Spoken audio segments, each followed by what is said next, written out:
Be doing lesson 713, where we get to measure, record, and analyze data on a line plot.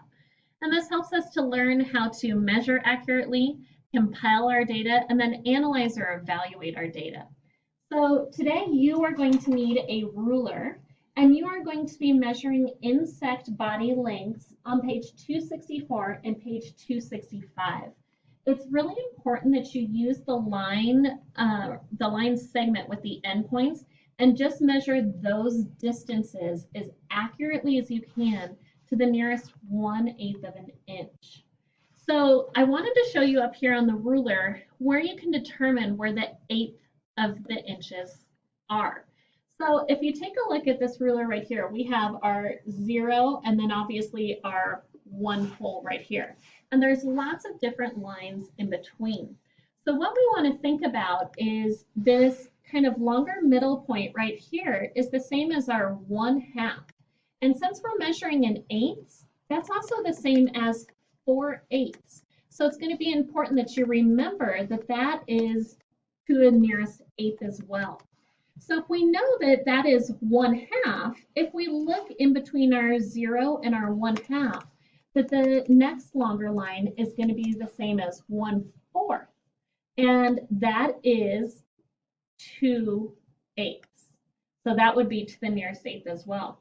So if you notice, if you look between our 1/4 or 2/8 and our 0, this next longest line right here is going to be the same as our 1/8.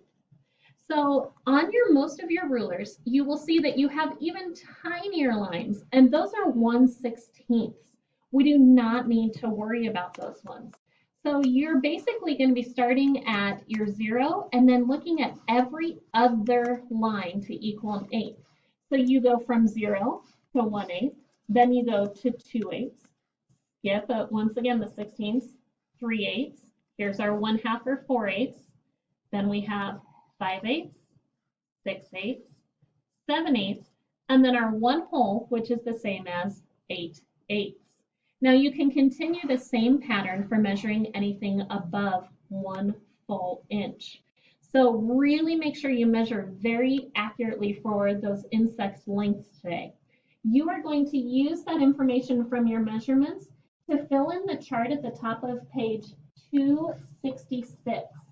Before you move on to make your line plot or answer any of the questions on page 267, please make sure you have your parents check your answers. Because if you miss one of those, it's going to mess up your line plot, which is going to mess up all the other answers. So it's better to go back and fix those measurements and try those again before you move on to those other problems. So ask your parents to just check that work before you move on. I'm also going to help you today with labeling your line plot and getting that set up, and then you will actually have to fill it in with your data. So let's go ahead and look at page 266, and let's go ahead and label that line plot and get it set up for you. So when you look at page 266, underneath your chart for your measurements, you have the line plot. You notice that you have a space for the title. You have your increments on your number line there, and then you also have a spot for your label. So since we're measuring insects and gathering data about them, I'm going to title this lengths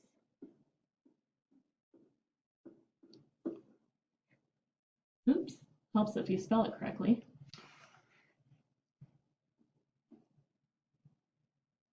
Sorry, guys. Lengths of insects. Okay. Now we are measuring in inches into the nearest 1/8 of an inch. So that's what I want my label to be, is nearest 1/8 of an inch. All right, so now for our increments. Remember that whatever increment we start at, we have to keep the same pattern. And by that, I mean, we can't say, okay, let's start at 1/8, 2/8, and then all of a sudden jump up to 4/8. We have to keep the same pattern of just 1/8 increase. Now, I'm going to give you guys a little hint on here. When you measure, the smallest insect that you are going to find is only going to be 3/8 of an inch. So we do not need to start at 0 or even 1/8. We're going to go ahead and start at 3/8 of an inch, since that's going to be the smallest that we have. We're going to make our increments go up by 1/8 of an inch. So our next one is going to be 4/8, 5/8,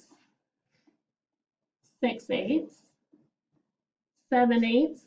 And instead of saying 8/8, I'm going to go ahead and just label it as 1 whole inch.